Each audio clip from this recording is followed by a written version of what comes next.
Boom, we made it. I pulled the turtle shell off. I was gonna record it, but it's really not great to record. It's kind of half hanging in the van, half hanging out. Now you guys are in my way. It's not overly difficult. It's just a little bit of work in here and a little bit of work out there. And now what I'm going to attempt to do is kind of half butt, put it back together here. Half butt, that's the nicest way to say half A. We're just going to kind of half put it back together. We're just going to rig up the fuel line on here. We'll snug it up very lightly. And then we'll have a very good look at what is actually leaking. I don't know if I'm going to have to tighten down the fuel lines on top of the injector, or if I can just very gingerly hold them down in there.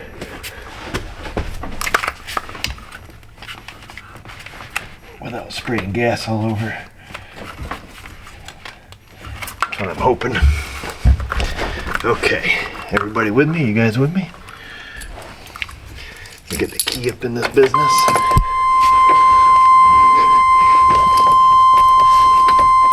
Oh, you frickin' Chevys.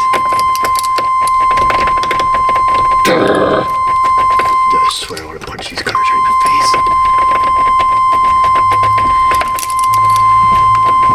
Okay, here we go. We're going to be able to turn the key on now.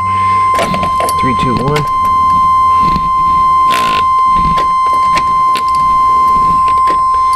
Okay, I see gas pissing straight out of the bottom of it. Still don't know what it is.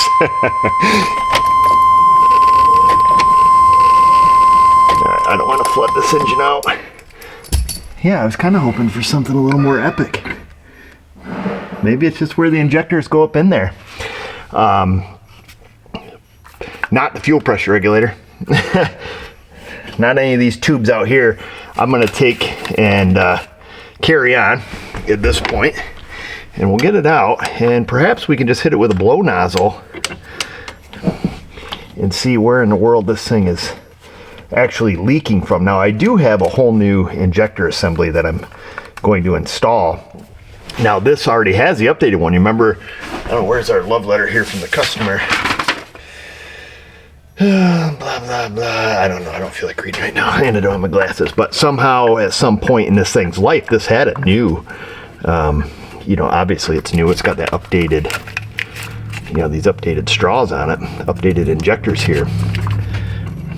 So, and I believe it was a Delphi unit. It was an AC Delco or Delphi or something there. I've got a Napper unit. Now, if you are installing this newer style, you do have to buy the new style bracket. I don't know if this one has it. I did buy us a bracket just in case. When I was looking up the Nap one, this has been a lot of years since I've done one of these. Most of the vehicles that run this CPI injection are long gone, at least in New York. Chevrolet quit using this.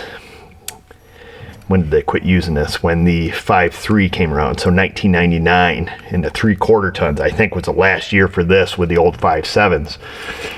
I could be wrong. You guys will correct me in the comment section. I'm just trying to base it off memory.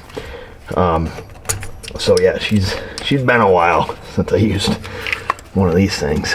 But anyhow, when you go, I think what I was getting at is when you go from the OG style, the old straw injectors, to these multi-port style, it takes a different bracket, I guess. And what I did, I saw the note in the Napa system, and I said, oh, that's interesting. And it didn't say anything. It says must use, different brackets. So I ended up calling Napa.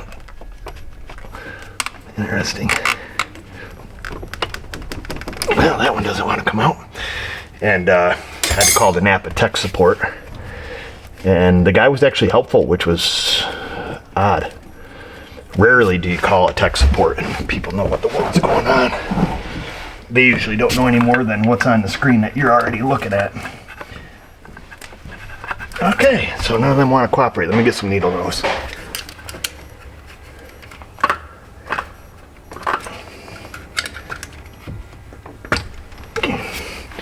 And I don't recall if the new style injector will fit the old style bracket and create a problem, or if it's just like you don't have a choice, you've got to install the new style bracket. Okay. Okay, here we are. It'd be interesting to see if one of these straws is just rubbed through. I don't want to make a mess in this guy's van. Let me get a rag and we'll go out and look at this thing on the bench. Oops.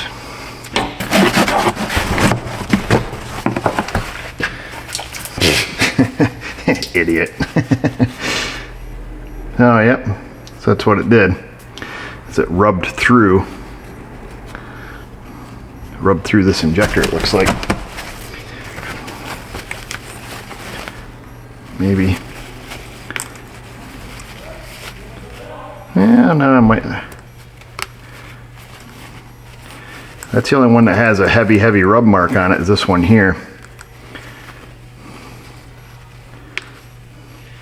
I don't know if I'll be able to do anything with a blow nozzle.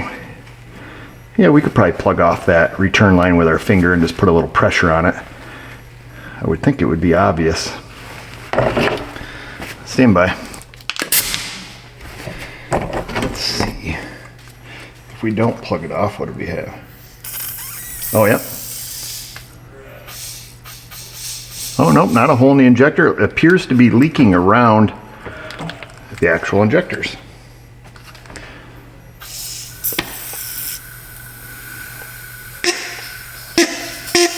So I'm not plugging off the return because it's not going to come out until we overcome the regulated pressure of the pressure regulator.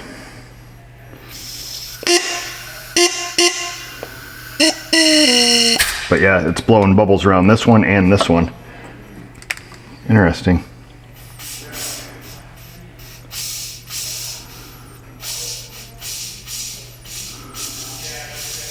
All right. Well, before we get a million comments on it, I am quite aware that you can buy these injectors all individual, and we can go through, replace them, do O-rings, all that stuff. At the end of the day, I need to be able to stand behind and warranty my work. So I'm just going to replace the injector assembly. It appears to be that those back two are the ones that are kind of pissing, and they're kind of the ones that are wet with fuel as it is. So, you know, if we go through, we fix those two, and then all of a sudden, a little bit later, these ones start leaking. I don't know. I don't want to play the stupid game. It's bad enough with aftermarket parts. Needless to say, I'm going to pop the new one in, and then we'll verify our fix. New style bracket, old bracket. So the old bracket is different. The height, the installed height is the same. But clearly, you know, this is narrower, obviously. And the bolt is quite a bit different. So here's the bolt in the old one. They are both shouldered, so these brackets don't tighten down fully. Gives you some bit of adjustment when you go to put the intake on. But the bolt head itself is a different profile. You know, a little lower profile. Does it make a difference? I don't know. But I do know that I'm going to install the bracket that's called for this style injector. You know, does this, I don't know. You can speculate all day long. The bottom of them's pretty well the same. You know, the alignment's the same. They lock in. Who knows? Probably just a money grab from big corporate. I don't know. That's just what people say nowadays. I'll give you just a little gander here before I stick her back together. So that's what it looks like with the new bracket. Get some B-roll here for you. Some sick music. There, now I don't have to dub in any music, but that's that. Just clicks in 1, 3, 5, and 2, 4, and 6. So easy peasy. I'm gonna put the turtle shell back on, get things buttoned up, and see if we had a lucky guess here. Everything's back together. Huzzah. I wanted to clear the codes because I knew we set a bunch of codes because mass airflow, all that crap is unhooked. Of course, all the rich codes. Surprised I didn't set more codes than that. Oh shoot, did I not plug in the throttle body? So we're gonna erase the codes here. We'll fire this pig up. I got all read codes failed. Key's still on. Recoat's failed. I don't know what that's about. Let's just go to vehicle status here and see. Monitor is incomplete. It did not clear the coats. That's weird. Come on, Altel.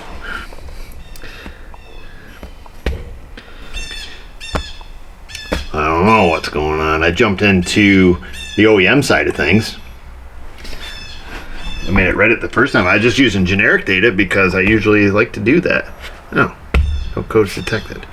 So it did clear the codes. Interesting. It showed that the monitors. I'm not gonna bore you with this thing, but I got to know.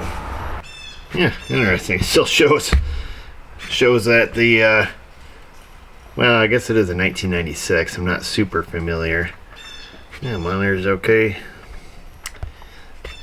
Unless it's got some kind of custom tune. Shows a cat monitor, the only one that's not complete. But the codes are cleared. How is that possible? Let's see if the money light's on. Oh, money light's out.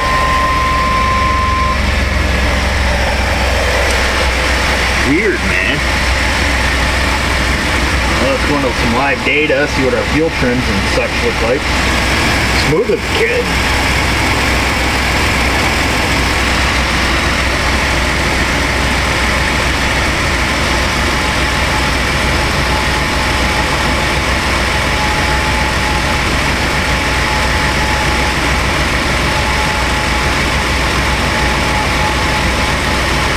Alright, let's let her hit close loop and see what happens here.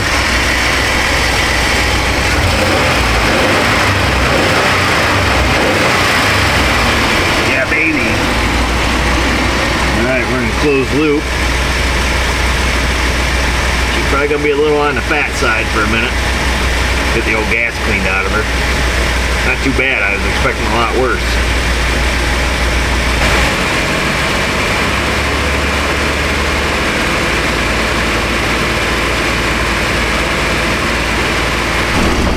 Shut it off so you can hear me. I think she turned out pretty mint.